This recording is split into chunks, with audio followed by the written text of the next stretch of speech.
Sudahlah Safia, perkara ni dah ditakdirkan. Kita tak boleh salahkan sesiapa.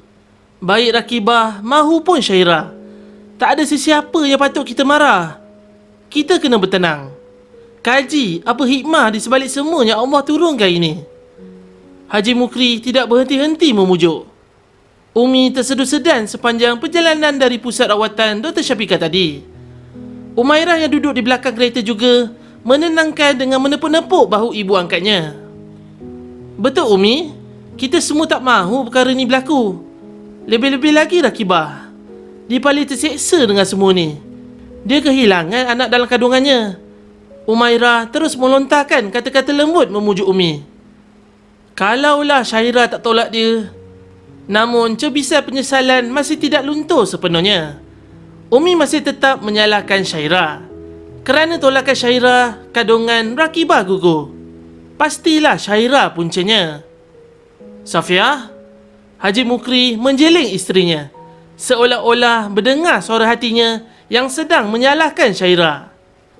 Jangan salahkan sesiapa. Awak macam tak reda dengan takdir Allah. Nada suaranya agak tinggi. Kalau tidak, kita akan menerima cucu. Balas Umi. Haji Mukri beristighfar. Dia terus memandu dengan tenang. Sewaktu Dr. Syafiqah memberitahu apa yang berlaku pada Rakibah, Umi terkejutnya amat sangat.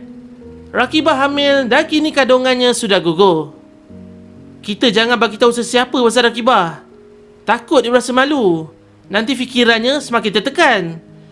Mereka semua tahu kenapa Rakibah dihantar pada kita. Jangan pula mereka tahu apa yang baru dialaminya. Ingat tu Safia, Umairah. Haji Mukri memberi peringatan.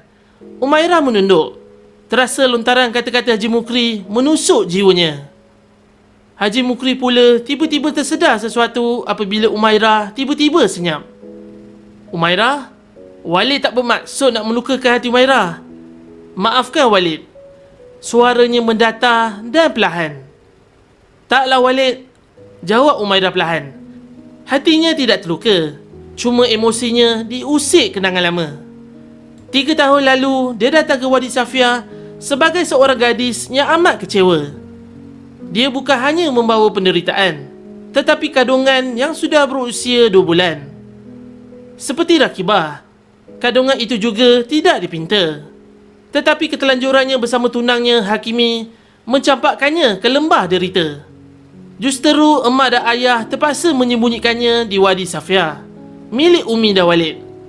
Pasangan suami isteri itu kenalan lama emak dan ayah sewaktu tinggal di Malim Nawar dulu. Mereka sering menghubungi antara satu sama lain, walaupun lama tidak bertemu. Kisah hitamnya memberi ilham kepada Walid dan Umi untuk memberi perlindungan kepada anak-anak gadis yang senasib dengannya. Insan yang ingin kembali kepada jalan, sama ada pilihan sendiri ataupun paksaan orang tua selepas melalui titik hitam di dalam kehidupan. Baru 2 tahun Wadi Safia menerima kehadiran puteri-puteri yang bermasalah. Dia heran, dari mana mereka tahu tentang Wadi Safia? Tanpa publicity dan hebahan media, Wadi Safia terus menerima penghuni baru seorang demi seorang. Dania terhumban semula ke atas katil apabila ditolak Datuk Safwan dengan kasar. Melihat kemarahan papanya, Dania tidak sanggup menentang wajahnya bengis dan penuh kemarahan itu. Cakap Dania, siapa bapak budak ni? Siapa? Jeritan Datuk Safwan kembali memenuhi ruang bilik. Jeritan dan soalan yang sama dilontarkan kepada anak gadisnya. Sejak 3 hari yang lalu, itulah soalannya. Tetapi sehingga kini belum ada jawapannya. Dania tidak mahu bersuara. Hanya tangisan yang kedengaran. Baik, kalau Dania tak mahu beritahu, Papa nak Dania gugurkan kandungan tu. Papa tak sanggup nak tengok anak luar nikah tu lahir. Papa tak mahu. Bentak Datuk Safwan lagi. Dania tersentak mendengar urutan itu. Tak bang, kita tak boleh bunuh anak tu. Dia tak berdosa bang. Kita janganlah tambah dosa yang sudah ada.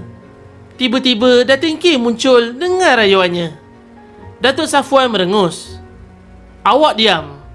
Awak apa tahu, K? Kalau orang tahu anak kita mengandung luar nikah, siapa yang tanggung malu? Kita, K.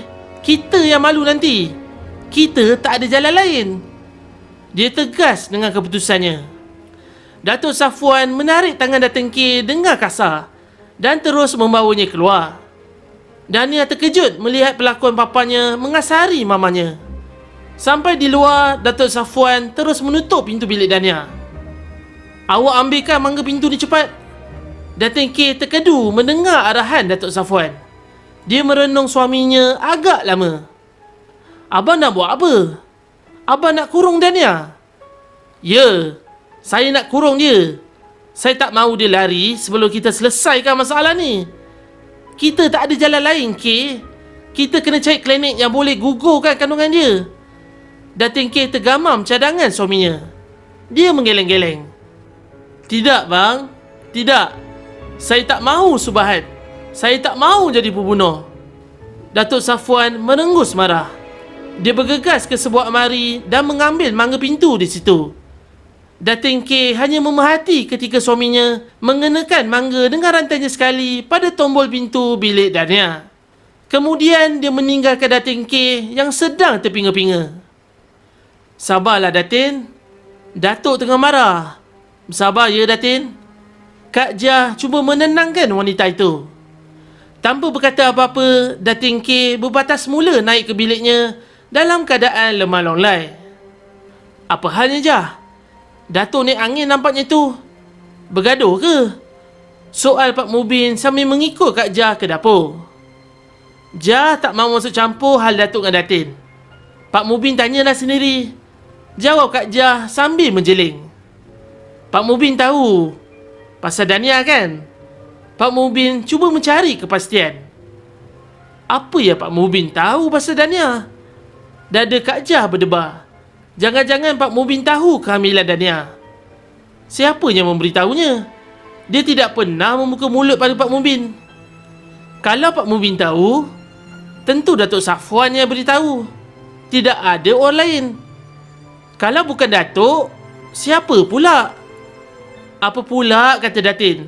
Aku pula yang kena tuduh bang mulut pada Pak Mubin. Kak Jah cuba menenangkan diri. Jah nak masalah Pak Mubin.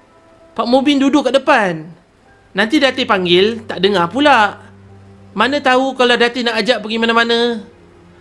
Pak Mubin mengangguk, tetapi masih tidak beranjak dari tempat dia duduk. Wajahnya serius seperti memikirkan sesuatu. Jah, Jah. Tiba-tiba dia memanggil. Berapa bulan Dania mengandung? Kak Jah terkejut. Pak Mubin sudah tahu rupanya. Siapa yang bagi tahu dia? Assalamualaikum, Ustaz. Iqbal terkejut mendengar sapaan halus belakangnya. Lebih mengejutkan apabila dia melihat Syirah sedang menepis-nepis air hujan yang melekat di tudungnya. Dia menjawab salam sambil memerhati keliling. Tidak kelihatan seorang pun Puteri Wadi Safiah di kawasan berdekatan. Masing-masing masih di kebun mangga agaknya. Dia memandang ke arah sana. Kelihatan puteri-puteri Wadi Safiah sedang melarikan diri daripada hujan yang semakin lebat. Masing-masing menuju ke Anawar. Dia melirik bakul yang dibawa Syirah. Di dalamnya terdapat mangga manis yang baru dipetik. Maaf Ustaz, kalau saya ganggu Ustaz. Syirah bersuara dengan penuh santunnya. Syairah dari mana? Soal Iqbal walaupun dia tahu dari mana gadis itu datang. Dari dusun. Petik buah mangga, Ustaz. Hujan. Saya tak sempat nak berlari balik ke bilik. Nasib baik ada wakaf kat sini. Beritahu Syirah. Tak sangka pula Ustaz ada kat sini. Iqbal melarikan pandangannya ke arah lain. Syirah cuba menarik perhatiannya. Tak apa ke saya tumpah berteduh di wakaf ni, Ustaz? Soal Syirah dengan suara yang manja. Apa salahnya? Lagipun wakaf ni terbuka. Orang boleh nampak kita kat sini. Ujar Iqbal walaupun dalam keadaan bersalah. Dia mengibas pangkil dengan tuala yang melilit lehernya, lalu mempersilakan Syirah duduk. Gadis itu berasa seronok dihormati begitu. Rintih hujan semakin kasar. Iqbal semakin gelisah. Mahu saja dia mereda curahan hujan yang sedang galak terjun ke bumi. Biar basah tubuhnya tidak mengapa, asalkan dia tidak berdua-duaan di situ bersama seorang gadis. Kalau Umi nampak, apa kata Umi nanti? Ustaz, tiba-tiba Syirah menyapa dengan suara lembutnya. Boleh tak Ustaz huraikan lebih lanjut tentang taubat? Tajuk tazkirah yang Ustaz sampaikan 3 hari lalu tu. Iqbal terkejut mendengar soalan Syirah. Bagaimana yang Syirah tak faham? Matanya masih memerhati titisan hujan yang belum berkurangan. Sebenarnya Ustaz, sebagai manusia yang jahil, susah bagi saya memahami pelajaran agama yang disampaikan kat sini. Saya ni mana ada belajar agama tinggi-tinggi. Saya nak tahu macam mana nak bertaubat dengan erti kata yang bersungguh-sungguh. Boleh Ustaz? Syirah berpura-pura merendah diri. Iqbal pun mengangguk dan menerangkan apa yang diminta Syirah. Handsome betul Mamat ni. Kenapalah orang handsome macam ni boleh duduk dalam hutan banat macam ni? Hai, kalau lu duduk KL, gua cakap lu tentu dah kena sambar jadi model punya. Kalau tak pun jadi pelakon drama swasta. Ala-ala Aaron Aziz lagi. Dia semakin dibuai kelunakan suara Iqbal. Langsung tidak memberi tepuan apa yang dikatakan oleh Iqbal. Syirah tidak memberi reaksi. Dia masih hayal dalam angan-angannya. Tiba-tiba dia tersentak apabila Iqbal berdiri. Hujan dah mula reda. Saya ke Bansar dulu. Assalamualaikum. Iqbal melangkah keluar dari wakaf Saidina Ali. Dia melindungi kepalanya dengan telapak tangan. Ustaz, terima kasih, ucap Syirah yang dibalas dengan anggukan oleh Iqbal. Senyumannya memanjang. Yes, aku berjaya. Dia melontarkan kemegahan selepas tercapai hasratnya untuk berdua-duaan dengan Iqbal. Dapat juga aku berdua-duaan dengan dia. Syirah mengambil bakul buah mangga lalu membawanya keluar dari wakaf. Langkahnya pantas menuju ke Anwar. Syirah masih tersenyum-senyum ketika memasuki ke ruang bilik Azhara. Puteri-puteri Azhara sedang bersiap untuk solat Zuhur di surau. Neti menjalin Syirah sambil memerhatikan wajah ceria jiran sebelah katanya. Bak sini 50. Syirah menadah tangan. Neti mencebik. Tangan Syirah masih belum dialihkan. Kau hutang aku 50. Aku dapat jumpa Ustaz Iqbal. Kami duduk berdua kat wakaf Saidina Ali tadi. Dia sengaja menghimpit tubuh Neti rapat-rapat. Kami duduk macam ni lah. Dalam hujan lebat lagi. Neti mengerutkan dahinya mendengar kata-kata Syirah. Biar betul Minah ni. Gila kau, jerkahnya. Serentak dengan itu, semua mata memandang ke arah mereka. Aku tak percaya. Neti menjauhkan diri daripada Syirah. Tak percaya sudah. Tapi aku rasa Pak Kitam nampak kami kat wakaf tu tadi. Kalau kau tak percaya, pergi tanya dia, ujar Syirah sambil kembali semula ke katilnya. Bila dah dapat penjelasan dari Pak Kitam, jangan lupa RM50 tu. Dia memberi peringatan. Kemudian menarik tudungnya lalu mencampakkan saja ke atas katil.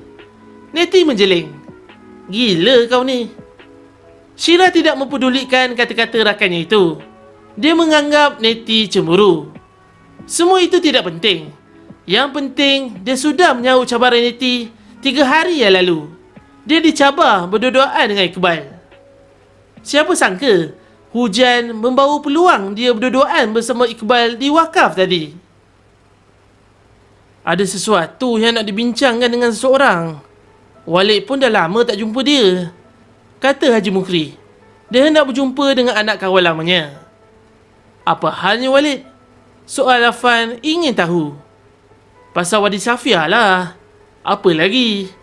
Kata Haji Mukri dengan sayu. Orang tu nak hantar anak dia ke Wadi Safiah ke? Atau... Afan tidak menghabiskan kata-katanya. Haji Mukri terlebih dahulu menggeleng. Ada hal. Ujar Haji Mukri begitu ringkas. Afan mula meneka. Memang mustahak perkara yang nak dibincang Walid dengan orang itu. Kalau tidak, Walid tidak akan sanggup datang sebegini jauh. Apa Walid bincang dengan Ustaz Syakir tadi? Soal Afan lagi. Dia tidak mahu terus bertanda tanya. Namun dekuran Haji Mukri di sebelah membuatkannya menoleh. Tidur orang tua ni. Apa sebenarnya rahsia perbincangan Walid dengan Ustaz Syakir? Perkara apa yang begitu penting sehingga dia tidak diberitahu sehingga saat ni? Hatinya tidak keruan. Tadi semasa di resort, dia diminta menunggu di ruang lobi. Sementara Haji Mukri dan Ustaz Syakir berbincang di bilik mesyuarat. Sehinggalah sekarang, Haji Mukri masih tidak membuka mulut bercerita tentang perbincangan itu.